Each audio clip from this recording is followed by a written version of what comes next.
Yeah, I'm back.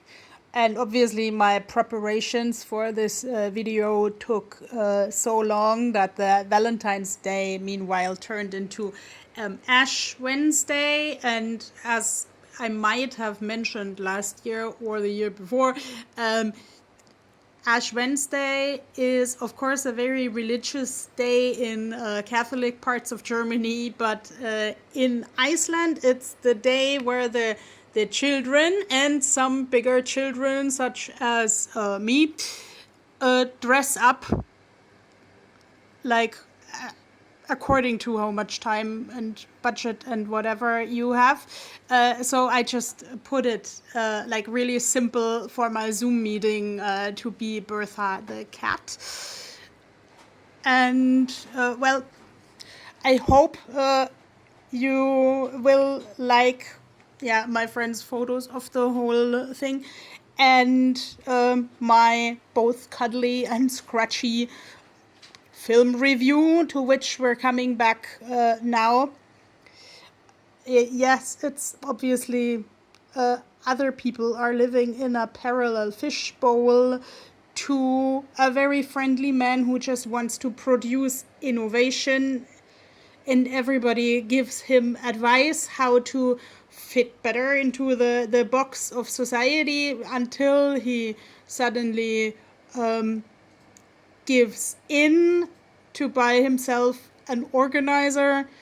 Like we're talking about a 1984 movie where the people didn't have smartwatches and all that stuff yet. And the little organizer obviously was so trendy that everybody needed to have it because it's sold out. But what they obviously can't sell in this technology store is a huge big computer that nobody knows how to handle. So the shop assistant tells the young man called Miles, I will give it to you at cost. And that is a good intention. And well, something sold. But like this computer moves into the house and takes it over. Like first there's like a like an adapter that you have to put into the wall for this and that function, and it's supposed to that the computer also can make coffee with help of these adapters. It's not exactly explained how, but the point is that the new owner can just take his shoes off and put his feet up on the desk in the socks, because now the computer is doing everything. And like we still don't know if that's such a great idea, because this computer takes everything way too literal, like computers do. And for instance, locks the owner out of the house just so, because it says so in the program.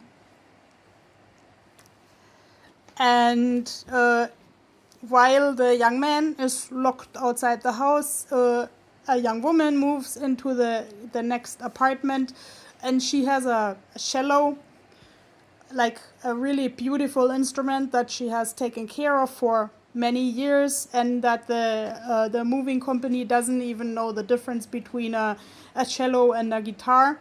And like she also has a goldfish. That's why the goldfish is a good symbol of hers, because a goldfish is usually just going around in circles in the fish bowl. And in Iceland, there is a kind of addiction to have a memory like a goldfish, is you forget everything. And that's actually kind of the opposite of this computer, because this computer remembers everything and every step that Miles, the owner, takes, what friends he has, and like it's a little bit creepy, but it's creepy in a funny way. Like funnier than it might be presented in today's time.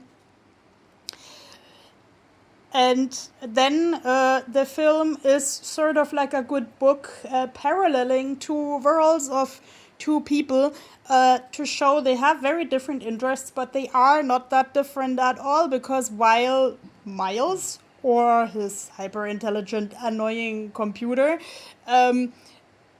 design buildings, the woman also does something virtuous, because she's like playing in an orchestra, and she also has to construct the music bit by bit. Here I kind of forgot drawing something, like this computer becomes even more intelligent and even more potent when Miles tries to kind of hack into his boss's computer by means of a phone line. Like when I saw a reaction video to this film, it was like, this is not how it works. And I think the guy who made that reaction video has much more knowledge of technology than I do. But of course, I have a social science background. So how did the person who made this movie in the first place know that hacking would be a problem 30, 40 years later? But this computer absorbs so much information that it starts burning, and like wondrously chaotic, lovely Miles tries to extinguish the fire with champagne. Because he just grabs what he finds, because like even with a computer he will always be this loving, chaotic guy. And yeah, I also grab what I find, but I think I would just hope that I'll never find champagne to erase fire, because alcohol burns better than anything else, and B, champagne is much too expensive, and it would be a shame to waste champagne on the computer. Plus, I mean, I have kind of christened a computer with coffee with sugar. Bad idea. But okay, obviously this computer benefits from champagne, because then it gets cheerful, and it's somewhat in love with the cellist. So my favorite part of this movie is the duel, where the cellist is like still in her house coat in the morning, practicing her orchestra piece, and the computer hears the whole thing through such an opening in the wall that has bars, sort of like in a prison.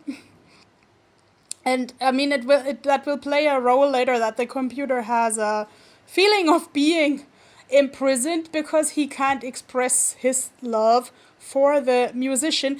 But here's the point where he meets.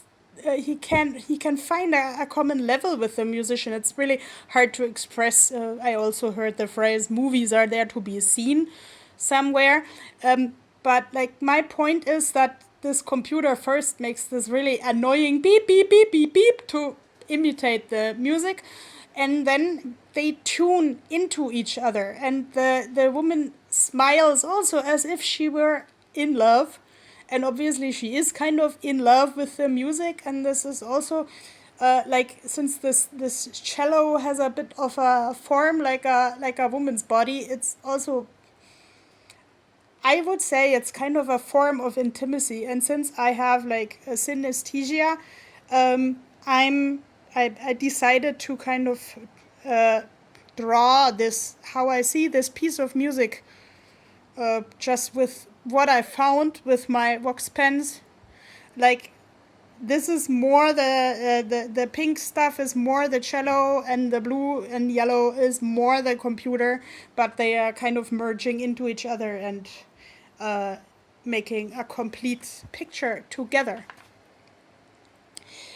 When the music is over, the woman calls like hello down this aeration opening, and she's kind of behind the bars and sad that like she can't see anybody, and she doesn't know that, hey, the artist is not a person. So she thinks that good old Miles has made the music, and she always keeps asking him about the music. He doesn't know what she's talking about. He tries to explain to her that he basically designs bathtubs and plumbing elements for houses, because like he has not finished his studies yet, but his passion is to make like earthquake proof bricks that are sort of like a jigsaw puzzle. And like, because he can't express to her that like he didn't make the music, and he doesn't even know that the computer is so smart that it can. So he even tries to test if anything happens when he sings, but it doesn't. It just looks goofy. So but the lady wants to invite him to her concert, so she actually comes to his apartment when he just has a house coat on, talking about like mirroring other people as a literature trick, and then he suddenly covers this computer in the house coat as if it was like something super embarrassing. That I also kind of learned to view like that in this reaction video that I found on YouTube. But I still wonder, like the guy in the reaction video, why is this computer such embarrassing? Okay, Miles is chaotic and computers are scary in 1984, but do you have to kind of hide it? And is it worth the trouble when then you, Miles, are kind of standing half naked in front of the woman that you may like or not, because at the moment you don't know her that well yet. So do you really kind of have to undress to hide a computer? What's worse? But then, like later, the computer gets genuinely embarrassing, because the computer also has a pager, and Miles, now fully dressed, is invited to the concert of the cellist Madeline, and of course everybody is there in their finest clothes and in their like finest manners also, and suddenly this computer listens via pager, and he obviously the computer, he's a guy that plays a role later. The computer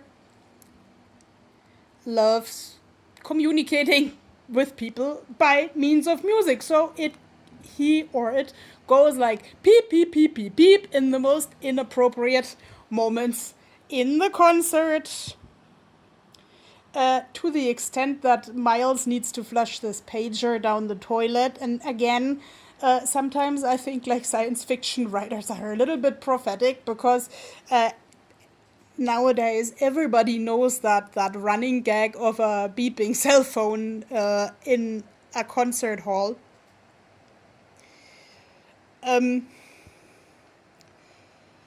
And that's not in the instruction book, that this computer starts like interfering with Miles's private life, that like Madeline asks him if he will come to the reception, and he says no, there's someone waiting in the car. Oh, and there's someone phoning me and sort of interfering with my private life, so we'll do a third part later. Bye.